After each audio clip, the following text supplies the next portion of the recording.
في حد سأل من شوية عن ايه هو الهودي. اصلا انا مش عارف يعني ايه هو الهودي. الهودي اللي هو السويت شيرت اللي هو زي كده مثلا.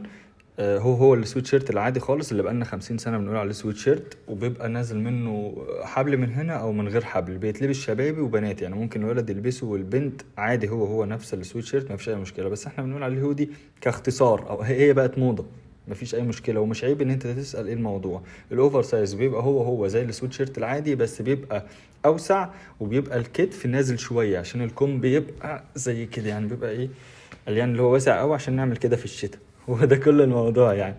الموضوع بسيط اللي مش عارف حاجة. اما بيزك واوفر سايز، الاوفر سايز زي ما قلنا هيبقى الكتف نازل، والبيزك اللي هو زي كده، الكتف اهو قريب قوي من زي كده. الاوفر سايز بقى بيبقى كده.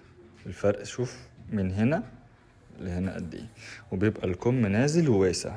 بتبقى دايما المفروض طبعا ان هو خامته بتبقى مريحة جدا، وبيبقى واسع زي كده بالظبط. ده كل الفرق بين العادي الاوفر سايز سويت شيرت او الهود الاوفر سايز، وبين البيزك اللي هو الستاندرد العادي اللي بقى لنا سنين بنلبسه هو مفيش اي مشكله. ده بالنسبه للسويت شيرت او الهودي. وبالنسبه لاي حاجه تانية انت مش فاهم حاجه، خش اسال، ما تكسلش تسال او تكسل تفهم، اتصل وقول انا مش فاهم كذا، محتاج افهم.